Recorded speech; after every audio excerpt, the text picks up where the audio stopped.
Hello guys, ভিডিওটি দেখুন, ভিডিওটি কি বলছে দেখুন। ধন্যবাদ জানাচ্ছি অনেক কষ্ট করে, কারণ আমি অনেকক্ষণ ধরে আপনার দৃষ্টি আকর্ষণ করছিলাম এবং আমরা আশা করি যে আপনি যখন ফ্লোর দিবেন সেখানে কোনো বৈষম্য করবেন না।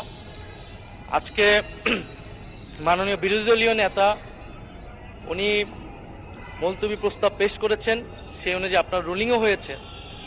সে বিষয়ে আইনমন্ত্রী, মাননীয় আইনমন্ত্রী এবং মাননীয় স্বরাষ্ট্রমন্ত্রী তারা কিন্তু তাদের বক্তব্য ব্যাখ্যা রেখেছেন সংক্ষিপ্ত সময়ে হলেও।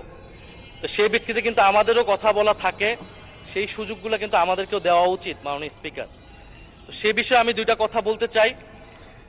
এখানে আমাদের কারোরই ভুলে যাওয়ার কথা না যে দুইটা নির্বাচনের মাধ্যমে আমরা আজকের এই জায়গায় এসেছি, একটি গণভোট এবং একটি জাতীয় সংসদ নির্বাচন।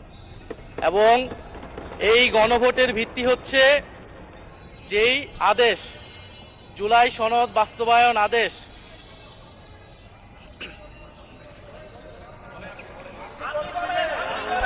আপনি বলেন।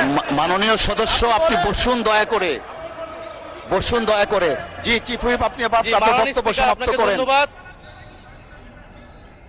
মাননীয় স্পিকার। তাহলে আমরা আর এখানে না থাকি, আমরা তাহলে আর দরকার নেই। মাননীয় চিফ হুইপ, আপনার মাইক অন আছে, প্লিজ ডু কন্টিনিউ। মাননীয় স্পিকার, আমাদের বক্তব্যটা হচ্ছে খুবই সুস্পষ্ট, যেখানে বারবার বিভিন্ন বক্তব্যে আমাদের যে গণভোট হয়েছে, গণরায় হয়েছে, গণভোটের আদেশ ছিল, সেই আদেশকে অমান্য করা হচ্ছে, সেই আদেশকে অসাংবিধানিক বলা হয়েছে।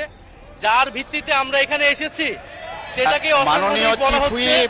আপনার স্পেসিফিক কিছু থাকলে বলেন, আর না হলে স্পেসিফিক ভাবে আপনাকে বলছি। ফ্লোর দেয়া হয়েছে। মাননীয় স্বরাষ্ট্রমন্ত্রী তার বক্তব্যে বলেছেন সংস্কার কমিটি করার প্রস্তাব এনেছেন। ধন্যবাদ, এইটা ম্যাটারটা রিজলভ হয়ে গেছে। এনি এটা বলতেই পারেন না, কারণ আমরা গণভোটের আদেশে গণভোটে অংশগ্রহণ করে সবাই আজকের এই জায়গায় এসেছি।